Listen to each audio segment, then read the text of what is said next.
Okay, so we're now ready to check our final simulation. Just a small note, since I cached my simulation before this tutorial, I didn't cache it with a transform. Another thing is I cached it with a different name and folder. So that's not really important. You can always cache the files to whatever folder you want in your disk drive. You can also assign whatever name you want to the file. So let's now add a file node to load those files in. I will change the color of this file to blue,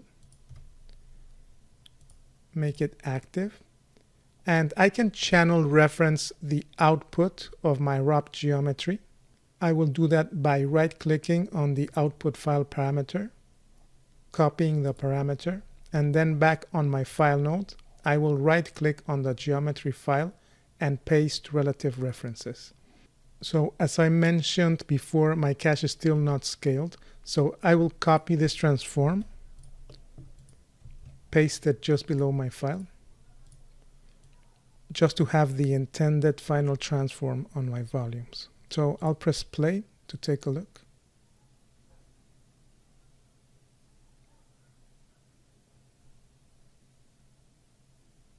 And I think it's looking nice. One final note before we jump into lighting and rendering, you can also change the rotation of this volume if you want to find a nicer angle.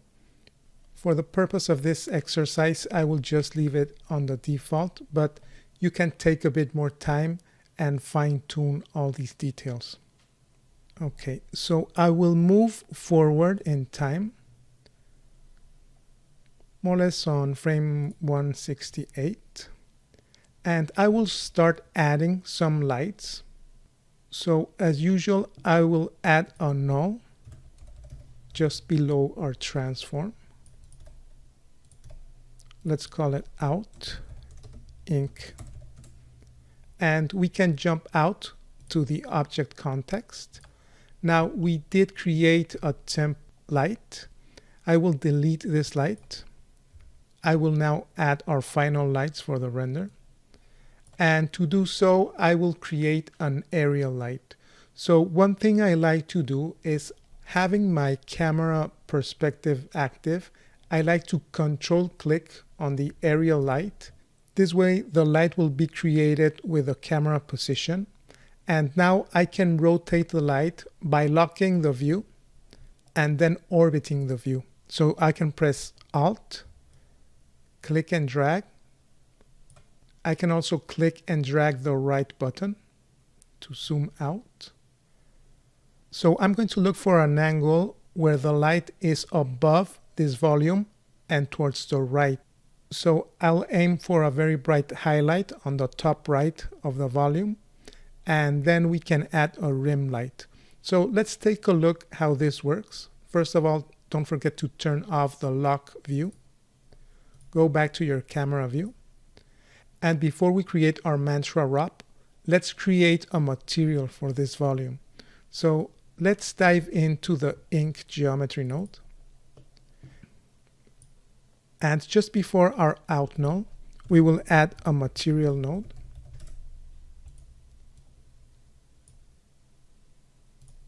Now we can jump to the material context. I will create a pyro shader, so press tab and then type pyro shader. So I will call this shader material ink. And you can copy the node by pressing Ctrl C. And back in the geometry output, double click the ink node to dive in and select your material node.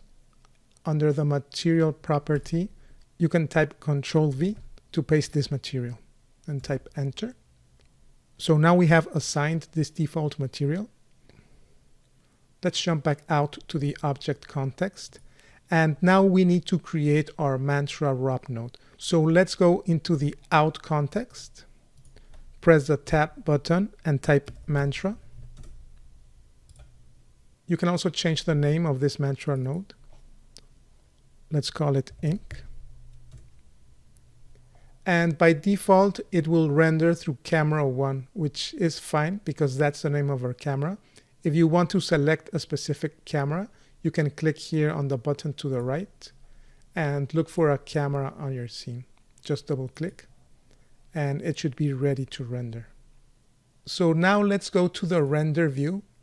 Make sure you're rendering through the camera 1, through the ink wrap, and click render. So of course we're currently rendering with the default material with a default light, and we still need to tweak both of them to get a nice result. So first of all, let's start with a shader. Let's go to the material context. And the first thing we'll want to do is look for the color attribute and click on color with CD volume.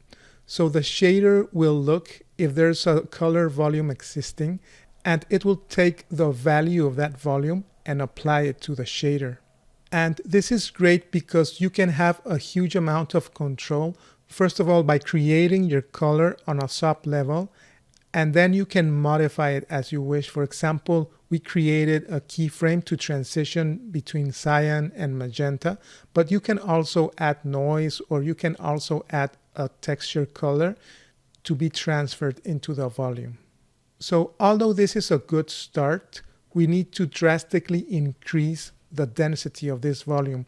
That way we have this feeling that we had on the reference material, as if it were a very dense ink.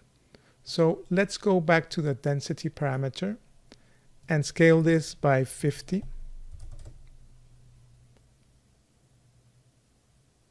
Probably we can go higher. I'll go with 200. And I think we can even go higher than this. In any case, at any point you can decrease this value or you can multiply it so you have a denser ink. So let's take a look at our light. So I'll go back to my object context. And since I'm doing this back and forth a lot, I will add a bookmark. I will Control 3 on the material context. Then I'll jump to the object context and press Control 1 to create another bookmark. And for the output context, I'll create bookmark number 4. So I can press Control 4. And now I can easily jump to the material by pressing 3, or to the object context by pressing 1. Okay, so based on my initial references, I will increase drastically the brightness of this light. So I usually like to do that through the exposure controls. Let's try to increase the exposure to 3.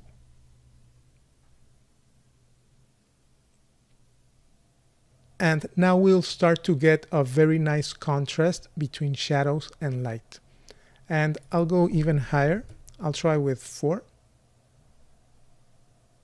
And this is much more in the realm of what I had in mind. So what I'm usually trying to achieve is at least a rim or the contour of the entire volume. And that I will achieve by creating a secondary light to create that bright rim that I'm looking for. So I will stop the render. I will go back to the scene view. And for now, I will push back from this perspective.